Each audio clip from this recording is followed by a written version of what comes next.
નમસ્કાર, આપ જોઈ રહ્યા છો નેશન પ્લસ ન્યૂઝ. હું છું આપની સાથે હેતલ ભગત.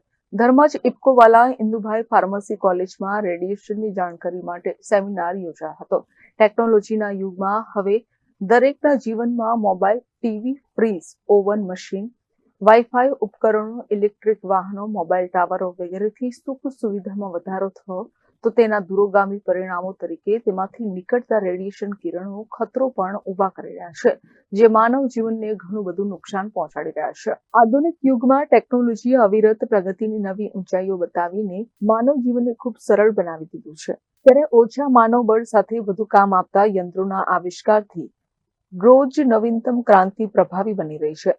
આ ટેકનોલોજીના યુગમાં હવે દરેકના જીવનમાં mobile, TV, fridge, oven, machine, wifi ઉપકરણો, ઇલેક્ટ્રિક વાહનો, મોબાઈલ ટાવરો વગેરેથી સુખ સુવિધામાં વધારો થયો તો તેના દૂરોગામી પરિણામો તરીકે તેમાંથી નીકળતા રેડિયેશન કિરણો ખતરો પણ ઉભો કરી રહ્યા છે, જે માનવ જીવનને ઘણું બધું નુકસાન પહોંચાડી રહ્યા છે. પરંતુ આ રેડિયેશન નરી આંખે જોઈ શકાતું નથી, તેને સ્પર્શી શકાતું નથી કે સૂંઘી શકાતું નથી, છતાં ખૂબ જ મોટા પ્રમાણમાં માનવ જીવન તેમજ પશુ પંખીને નુકસાન પહોંચાડી રહ્યું છે. ત્યારે આ બાબતની જાણકારી માટે આણંદની ટાઈગર ટીમના રિગ્નેશભાઈ રજવાડિયા, વિષ્ણુભાઈ પ્રજાપતિ, સુદીપ શાહ, વિપુલ પ્રજાપતિ, મહેન્દ્ર પ્રજાપતિ અને હિરેન શાહ દ્વારા ધર્મજની ઇફકોવાલા ઇન્દુભાઈ પટેલની ફાર્મસી કોલેજના પ્રિન્સિપલ સંગીતાબેન શુક્લાના સહયોગથી એક સેમિનાર યોજી વિદ્યાર્થીઓને રેડિયેશન બાબતે જાણકારી આપવામાં આવી હતી.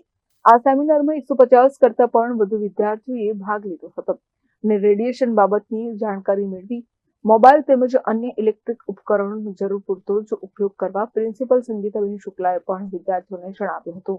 મોબાઈલ છે અને જ્યારે ઓન કર્યું તો આ વોઇસ સંભળાઈ રહ્યો છે. આ છે radiation voice, mobile radiation voice. જે દેખાતો નથી, જે ફીલ નથી કરી શકાતો નથી, જોઈ શકાતો, એ આ સૂચના માધ્યમથી આપણે બતાવી. આ દેખાતું નથી એટલે આપણે એને સમજી નથી.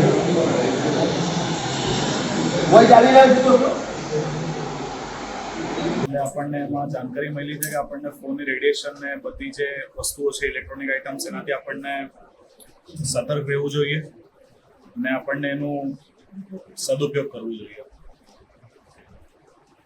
ને જે બી હોય વસ્તુઓ એનાથી આપણને રેડિયેશન બધાથી દૂર રહેવું જોઈએ અને ફોન ઓછામાંથી ઓછું યુઝ કરવું જોઈએ. આજે અવેરનેસ પ્રોગ્રામ હતો, એનાથી અમને ખબર પડી છે કે રેડિયેશન એ ખરાબ વસ્તુ છે આપણા ફોનમાંથી, બીજા બધા ઇલેક્ટ્રોનિક્સમાંથી આવે છે. તો અમે અમારા ફેમિલી મેમ્બર્સને બી જણાવીશું કે આ બધી આવી રેડિયેશન આવે છે, તો તમે બી સદવ્યવ કરો આ બધી વસ્તુઓમાંથી.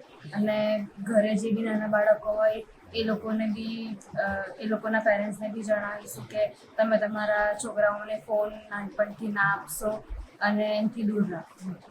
અને આ પ્રોગ્રામ બહુ સારો રહ્યો છે અને અમને બહુ બધી ઇન્ફોર્મેશન આ પ્રોગ્રામમાંથી જાણવા મળી છે. આજ રોજ Indubhai Patel college of pharmacy and research centre Dharmaj ખાતે એક અવેરનેસ પ્રોગ્રામ કરવામાં આવેલો.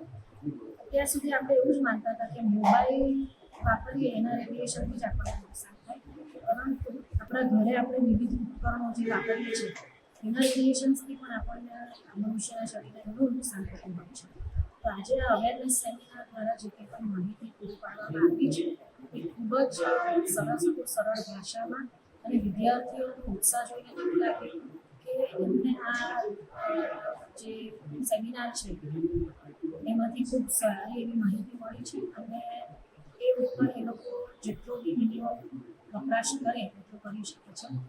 એટલે ઘણા બધા મેસેજીસ છે કે કોઈ પણ ઉપકરણ હોય એનાથી બચવા માટે આપણે આપણી જાતે ઘણી બધી રીતે એમાંથી બચી શકીએ છીએ અને ઘણા રોગોથી પણ આપણે મુક્ત થઈ શકીએ છીએ.